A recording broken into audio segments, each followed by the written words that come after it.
My sisters are going to be my helpers this morning, and they're going to be handing out bubbles to you. Take one as they come out and pass the basket around. And if there's somebody at home you want to take one for, that's great.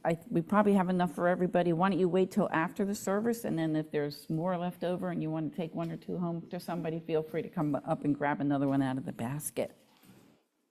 This is going to be our meditation this morning, a bubble meditation. And if you're at home watching and you don't have bubbles, if you have bubbles within easy reach, great, go grab them. And if you don't, that's very easy to do this just as a visualization practice. You can just close your eyes and imagine you're blowing the bubbles and imagine you're seeing them floating away and popping.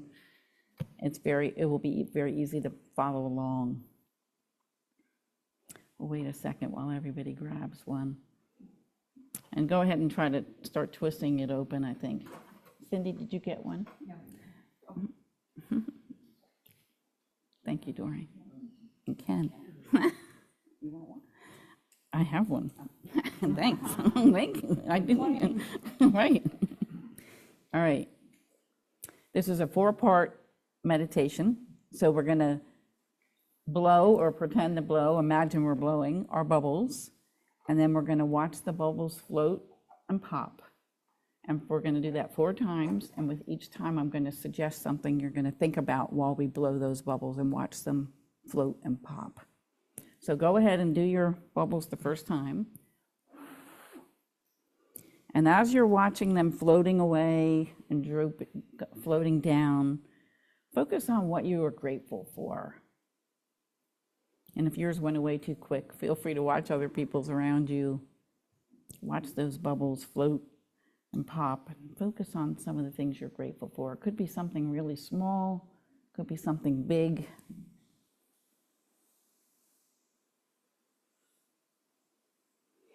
And then we're going to blow again the second time, and this time we're focusing on what we're troubled by. So focus on something you're troubled by, and it could be, again, something small. Maybe you forgot to signal before you made that turn, or maybe it's something bigger in the world, like all the natural disasters and people out there hurting for whatever reason. Just watch them float and fall and pop.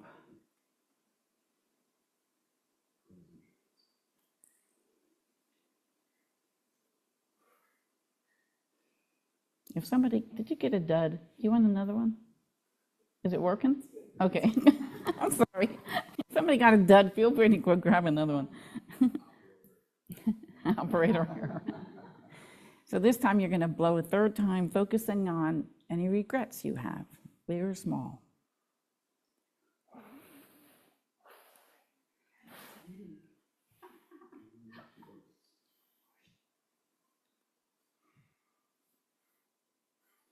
Wow, I think we have a lot of, we might have a lot of regrets. That's a lot of bubbles.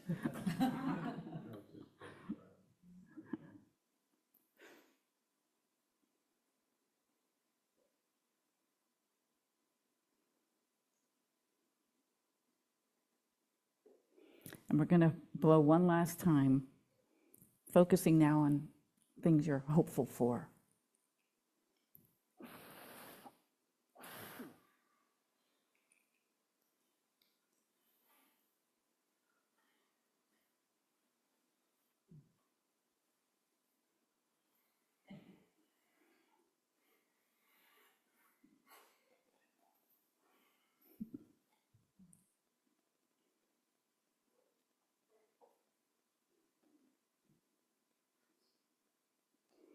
Thank you for joining with me in that exercise.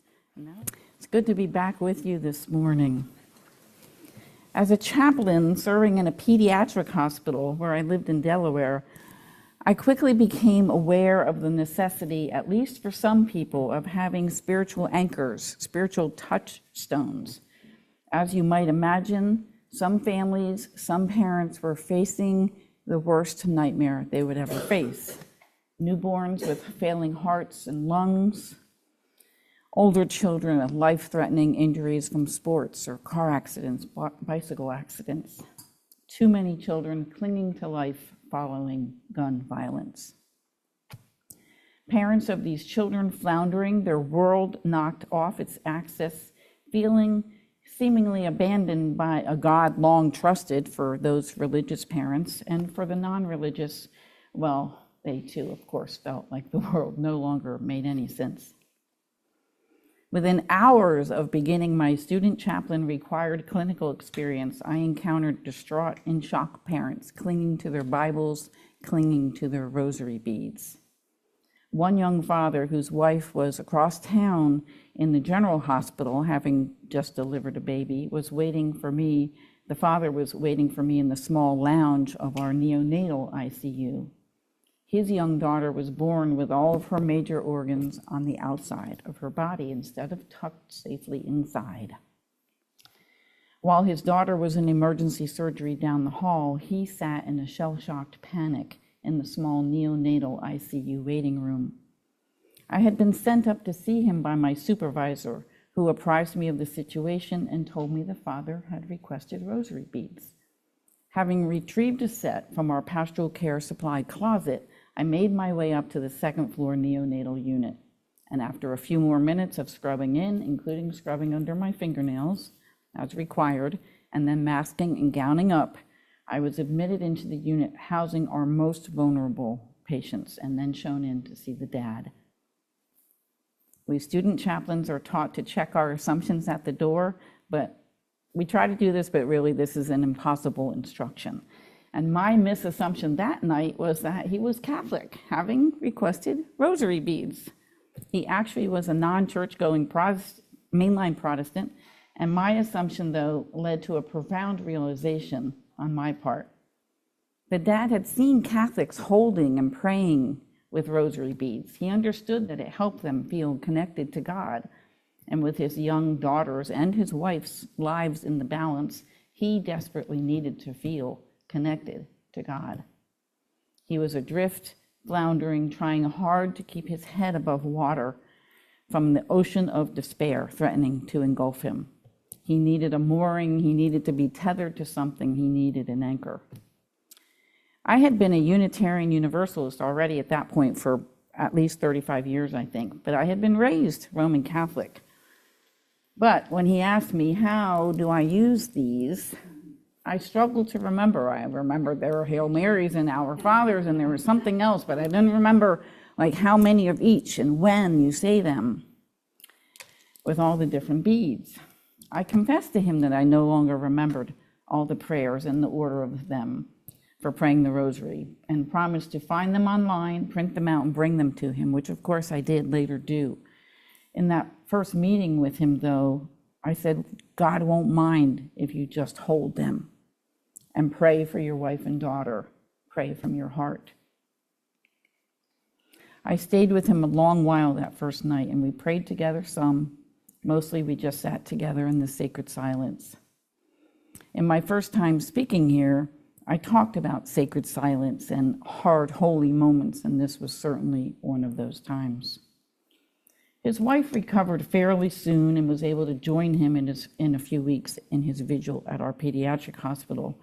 Their daughter was in our neonatal ICU for months, but eventually everything was set right, and she healed and recovered. For obvious reasons, partly because the family was one of my first visits at this pediatric hospital, and first visit as being any kind of chaplain whatsoever, but also because it taught me a profound lesson about needing spiritual anchors. This family will always have a special place in my heart. To this dad, the rosary beads were an anchor, a way to keep his mind occupied, a way to connect with, or maybe reconnect with God. I was asked for rosary beads a lot as a chaplain, and Bibles. To me, they serve as portable altars. Several religions use beads to count the repetitions of prayers or chants or mantras, including Hinduism, Buddhism, Shintoism, Islam, Sikhism, and Baha'i, as well as several branches of Christianity, and not just Catholics, as I've come to learn. The English word for bead, B-E-A-D, derives from the Old English word bead, B-E-D-E, which means, does anybody want to take a guess? Good guess. It means prayer. Although Jews do not have a practice of prayer beads, many Jews will touch the knots of their tzitzit, the fringe that's at the end of their talis, their prayer shawl that they wear. And they'll touch those at specific points in their prayers.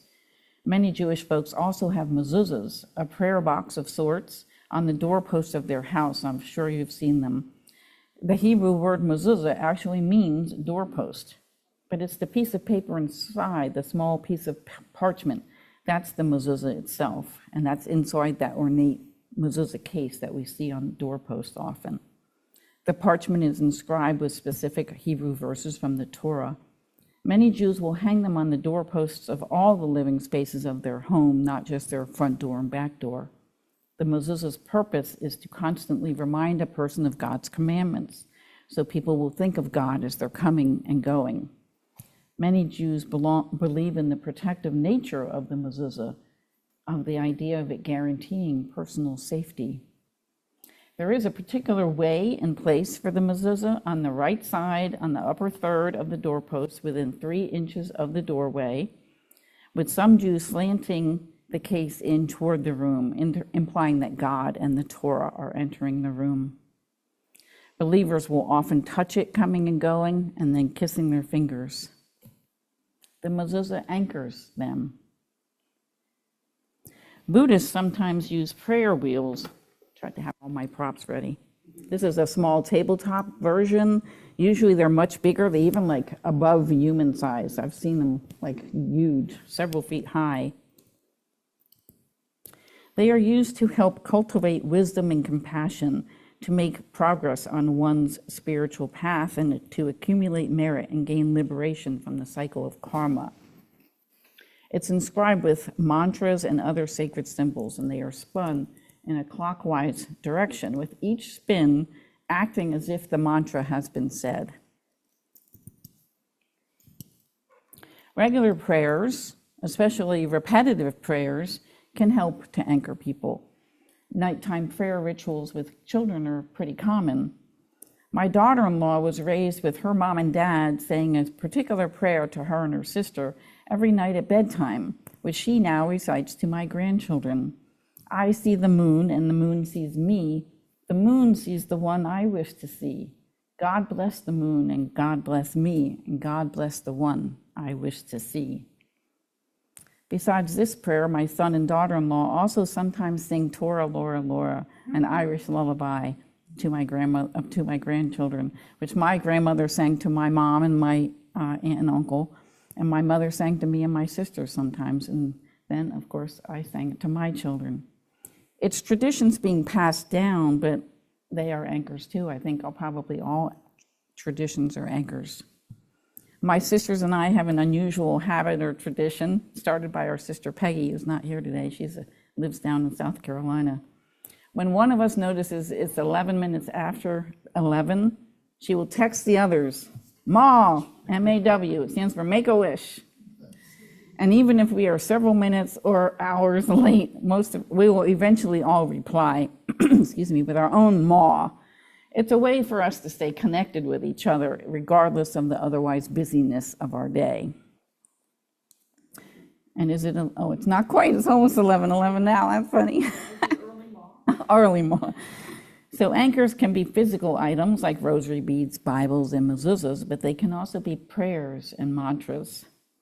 Jewelry, too, can serve as anchors. A cross for a Christian, a Star of David for a Jewish person, as to other accessories or things we wear. Remember the What Would Jesus Do bracelets that were a fad like 30 years ago? Those too served as anchors for those who wore them. Clothing itself can serve as anchors. I remember the politically incorrect jokes about Mitt Romney when he was running for president about his Mormon underwear. Temple garments, as they are more appropriately referred to, are worn under, of course, normal clothing and represent the sacred and personal aspects of a person's relationship with God and their commitment to live good, honorable lives. Zoroastrians also wear special undergarments, a sacred white V-neck undershirt and a belt. These are given to Zoroastrian boys and girls during their initiation. The V-neck undershirt, called a sudra, has a pocket sewn into it right here, just below the point of the V. This is the pocket of good deeds. It's a symbolic place where virtuous good deeds are stored. The sacred belt, called a keshti, symbolizes the effort toward doing the right thing. It has 3 knots on it around the waist, symbolic of your good thoughts, good deeds, and good words. So sometimes the spiritual or religious garments are hidden under clothing where we can't see them, but many times, of course, religious garb is very obvious to us. Think of the habits of nuns or priestly robes. Think of popes and cardinals, turbans for sick men, burqas for Muslim women, that kind of thing. I remember the first Jain I ever met at the first Parliament of the World's Religions that I ever attended. This one was in Salt Lake City in 2015. The parliaments usually have about 8,000 or more attendees from about 50 different countries representing 80 or more individual religions. Jains, Jain, Jains are completely nonviolent, extreme vegetarians. This first Jain I met wore an all-white neck-to-floor length robe, as well as a mesh mask over his mouth. And at first, when I first saw him, my first thought was that it was a political statement of some sort. I am a UU after all, and I've been to I don't know how many General Assemblies, and had I been at a UU General Assembly, I might have been right, but I was at the Parliament and he was a Jain. I later learned his mesh mask was to help him from accidentally inhaling any insects. He also carried a small whisk broom, sweeping the sidewalk in front of him so he would not accidentally step on any as he was walking down the path. Later at that Parliament, I met another Jain who would have easily been confused with any Western businessman or lawyer, or even Mr. Dorsey here, dressed basically like this, right? Maybe a jacket on, suit and tie. But I spoke with this second Jain about the first Jain, and he laughed at me saying, "Not all Jains are alike." I was like, well, of course. Different things will anchor different people, right? Maybe it's your clothing, maybe it's a regular prayer or meditation practice, art, gardening, exercising, music, cooking, baking, all of these things and more can be spiritual acts. When I pull out my grandmother's Irish soda bread recipe, written by her own hand, this was from her Queen City savings account that's long since defunct. When I pull this out and make her Irish soda bread, it sure feels like a spiritual act to me. It anchors me to her and to my Irish kin and to the land she came from. And it thrills me beyond belief that my son, now in his mid-30s, he makes this bread too, and teaching my grandchildren to make it. Beautiful. What grounds you? What anchors you? My own spiritual anchors have shifted over the years, although I still make my grandmother's Irish soda bread now and again. For many years, when I lived in Florida, I was a runner, up before dawn to get my 5 miles in before the heat of the Florida sun kicked in. The world was dark when I started out and gradually awakened during that hour from 5:30 to 6:30. The sun came up, the birds woke up, people too. I remember the occasional smell of bacon wafting out through somebody's window. I ran, I prayed, I thought about my day to come. Fast forward years later, when my mother was dying, gardening was my spiritual anchor.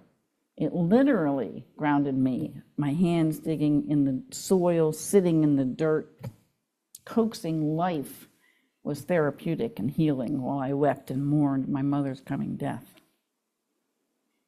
While I was divorcing, I was religious, to use that term, about daily meditation. It was my faithful anchor for those months and years as I worked through that process and mourned the end of my marriage. I'm not sure I have a regular spiritual practice these days, or I guess it's more eclectic. Baking, some postcard writing. I've been doing a lot of that lately. Between my sisters and I think we're over 1,000 now. Photography is one of mine.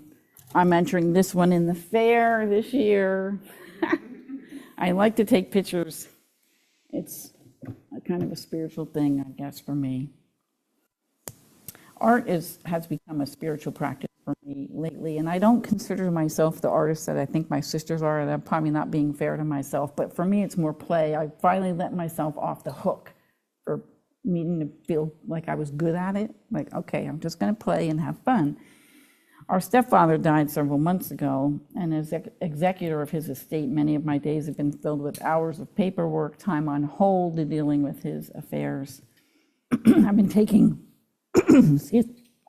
excuse me. Been taking several art classes around town this past year or so. So soul collage at UUFR, quilling. Let's see, I have a quilling piece here. It's my latest quilling piece. Going to enter that one in the fair too. It's fun to enter the fair. An embroidery wonderland course, which they don't call it that, but it's sort of, to me, it was like sacred weaving. Oh, sorry, Lori says, raise it up. Bookmaking, take a bookmaking class. My sisters and I all did that together. We made this, whoops, stickers are coming off from somewhere. We did this, we made our own books. It was very cool, little ornament size. Anyway, a lot of fun classes, jewelry making. The art classes are soul fulfilling and a necessary relief and balance to the hours spent selling my stepdad's estate, as well as, of course, the psychological and emotional stress of this election season. I guess I'm more of a serial spiritual practitioner. What anchors me has changed a lot over the years, from regular running to gardening to meditating to art. I feel like my sisters, for the most part, their spiritual practices have remained fairly constant over the years.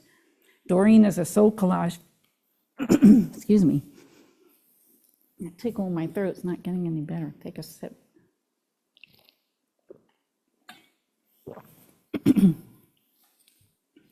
Doreen is a soul collage practitioner and facilitator.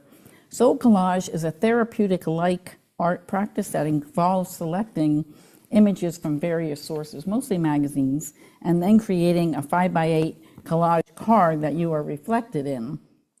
The practice involves speaking from the card following its completion. I am one who, so for this card, I guess I would say something like, I am one who steps out of the cathedral and into nature to find spiritual gifts. I have a sampling of the many, probably hundreds I have at home, but there's a few more up there if you want to look at them after the service. You learn a lot about yourself in this soul collage process, and it's quite meditative. My sister Lori also used to be a runner. She's a lifelong gardener, though. Nowadays, I merely dabble in gardening. Gardening feeds her soul. It's to get out there and create and design and create a garden and maintain it. Our sister Peggy, not here today, she is a lifelong potter, and to separate Peggy from her pottery is unthinkable to me. With these different spiritual practices, my sisters stay grounded. And while they might not choose to use that phrase, spiritual practice, or say, this feeds my soul, they would certainly, I believe, claim their practices help to ground them, to anchor them. Maybe not to God, but to themselves. My friend Monty plays the keyboards. His mother bought him a piano when he was a young boy, and he took to it right away. He was a child prodigy. For years in his early adulthood, he was away from it, but then he came back to it eventually. An atheist, he too may balk at the phrase spiritual practice, but he quickly agrees that playing music grounds him. He considers it necessary to him. Maybe you're lucky like my sisters and have had lifelong spiritual practices, anchoring, grounding practice, whether it's music or art or journaling or exercise or gardening, baking, something I haven't even touched on today, and whether that practice is private or social. Maybe like Monty, you've had a practice you abandoned at some point but later came back to. Maybe you're a serial spiritual practitioner like me. Actually seems like a pretty you way to be. If something's no longer working for you, put it away for a while. Choose another, or let something else choose you. It's okay to take a break. UU minister Barbara Wells calls this eclectic spirituality. She urges us to go against the prevailing view that spiritual practice is like serious exercise, that it needs to be a consistent daily regimen or that spirituality will wither and die. She reminds us that there's no one-size-fits-all spirituality, and I think most of us, as UUs, would agree with that. Each person's will look different from everyone else's. We are often in pursuit of spiritual highs, aren't we? Spiritual peaks, like a runner's high, like enlightenment rarely achieved in meditation, in search of that sacred moment. Don't get me wrong, these are wonderful too, when you get them. My sisters and I and Monty and some other friends drove to Vermont this past April to view the total eclipse. Millions of people traveled long distances to view totality. For one of the upcoming eclipses, November of 2031, I think, totality will only be visible from a cruise ship off the coast of Hawaii for 1 minute and 8 seconds. That's it. Those cruise ships, of course, are already booking tickets, and people are already booking their spots at thousands of dollars a pop, not including taxes, fees, and port expenses, and praying, of course, the weather cooperates. Spiritual peaks are wonderful, but spiritual practice is ultimately designed to help you stay centered, grounded, anchored. Those awe-filled moments, whether those come from rare events like viewing a total eclipse or from an intense run or profound meditation session, those moments can help us remember that we are part of the wider world, part of the wider universe. But those everyday practices, they too, of course, feed our souls. They help us connect to ourselves and to the spirit of life, to the spirit of love, that eternal presence that some people call God. In the movie Terms of Endearment, Deborah Winger's character, Emma, has a best friend named Patsy. Patsy, distraught over Emma's impending death, declares, "You're my touchstone, Emma," meaning Emma was her anchor. Emma helped her to be a better person. In Shakespeare's play, As You Like It, the character Touchstone, and yes, that's his name, he acts as a guide throughout the play, yet also a point of comic reference. He serves as a companion to Celia for the simple reason as to be a comfort on the journey and a guide, a security.